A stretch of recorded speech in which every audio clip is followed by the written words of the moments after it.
On Tuesday night, I gave the order for British forces to take part in military action in Iraq. Tonight, British servicemen and women are engaged from air, land and sea. Their mission? To remove Saddam Hussein from power and disarm Iraq of its weapons of mass destruction.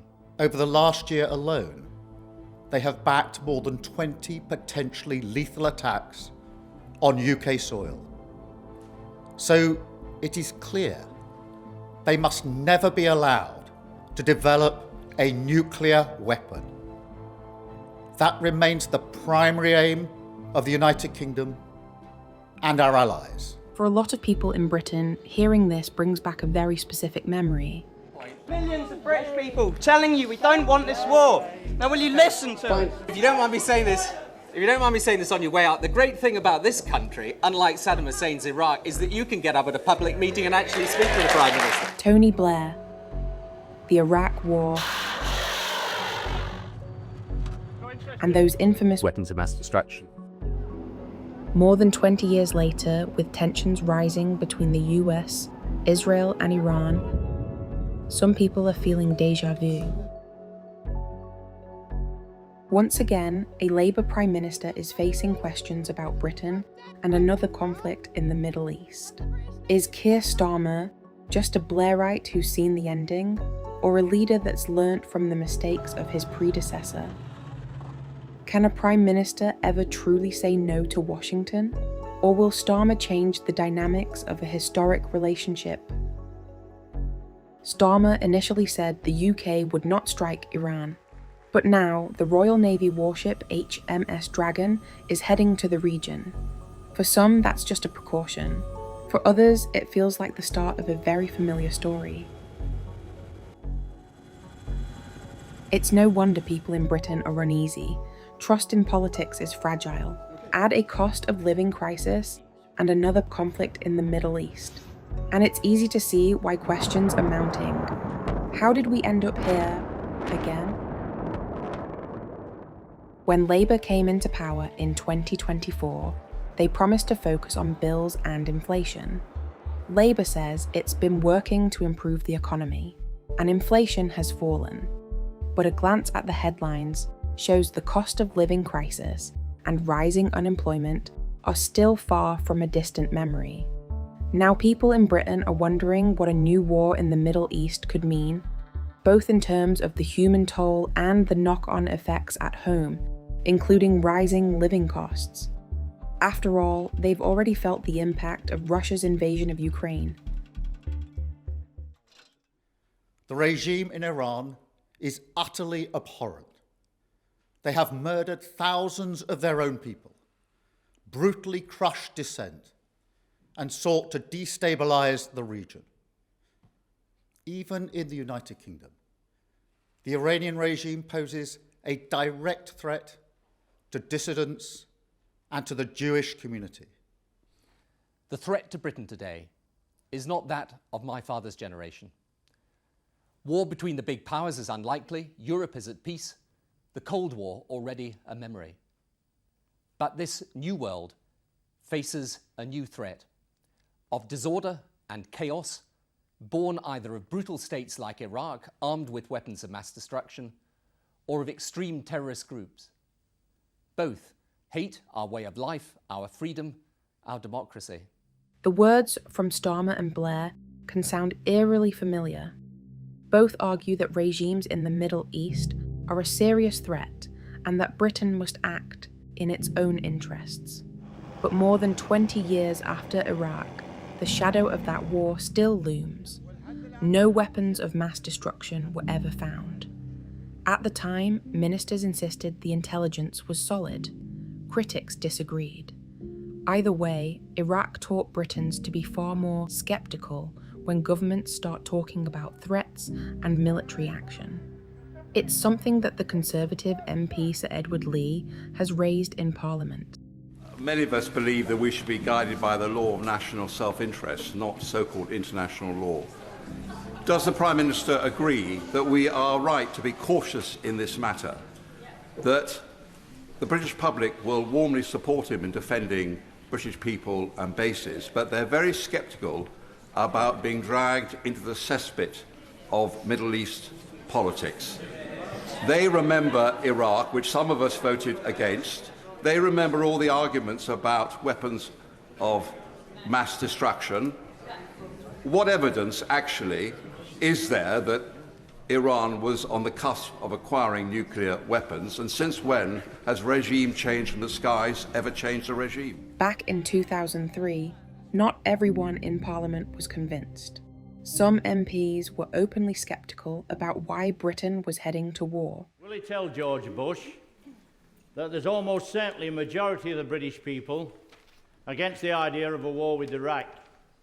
Will he also tell him that a lot of the British people are against the war because they can see that it's all about America getting their hands on the oil supplies in the Middle East? The conspiracy theory idea that this is somehow to do with oil. There is no way whatever, if oil were the issue, that it would not be infinitely simpler to cut a deal with Saddam, who I'm sure would be delighted to give us access to as much oil as we wanted if he could carry on building weapons of mass destruction. This government does not believe in regime change from the skies, and I thank him for his question.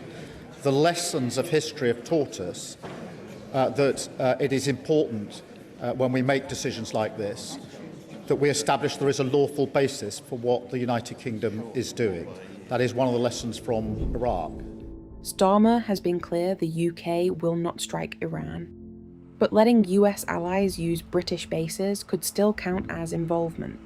Critics argue this is less about military necessity and more about keeping Washington happy. Iraq also changed how many Britons see intervention. What was pitched as protecting global security became something very different. Years of instability, thousands of civilian deaths, British soldiers killed, and a long political argument at home over whether the war should have happened at all. The MP Zara Sultana was among those raising concerns in Parliament. US congressional staff were told on Sunday that Iran was not planning to strike American forces or bases unless Israel attacked Iran first. In other words, there was no intelligence indicating an imminent threat. Yet we have already seen preemptive strikes attacking a girls' school, killing over 100 children. This has been condemned by UNESCO as a grave violation of humanitarian law, yet the Prime Minister didn't bother to mention it. Continuing such actions is unlawful. Allowing them to take place from UK bases is unlawful. So I ask the Prime Minister, is the genocide of the Palestinian people not enough for this Labour government? Is he proud to be another Labour Prime Minister, obediently following Washington into yet another illegal war in the Middle East, making us all less safe? And finally, how much does he enjoy being Donald Trump's poodle? The shadow of Iraq still hangs over British politics. It invites comparisons between today's choices and those made more than 20 years ago. Starmer argues that he will join this war if he deems it lawful. Blair was one of his critics in avoiding direct action. Blair was quoted at a private event with British publication Jewish News saying, "We should have backed America from the very beginning," he stated. If they are your ally and they are an indispensable cornerstone for your security, you had better show up. Where will Britain stand as tensions rise between Israel, the US, and Iran? Will the UK get more involved? Or stay behind the scenes? Only time will tell. We all remember the mistakes of Iraq, and we have learned those lessons. Any UK actions must always have a lawful basis and a viable, thought-through plan. I say again, we were not involved in the initial strikes on Iran, and we will not join offensive action now. But in the face of Iran's barrage of missiles and drones, we will protect our people in the region and support the collective self-defence of our allies, because that is our duty to the British people. It is the best way to eliminate the urgent threat, to prevent the situation spiralling further, and support a return to diplomacy. It is the best way to protect British interests and British lives. That is what this government is doing, and I commend this statement to the House. For a Prime Minister already facing low approval ratings, every move will be watched. Will Starmer repeat the path critics compare to Blair, or chart a different course, drawing a clearer line between Britain and Washington. But beyond politics, there's one lesson that shouldn't be forgotten: the human cost of war. Labour MP Tony Benn put it bluntly back in 1998. Aren't Arabs terrified? Aren't Iraqis terrified? Don't Arab and Iraqi women weep when their children die? Doesn't bombing strengthen their determination? What fools we are to live in a generation for which war is a computer game for our children and just an interesting little Channel 4 news item.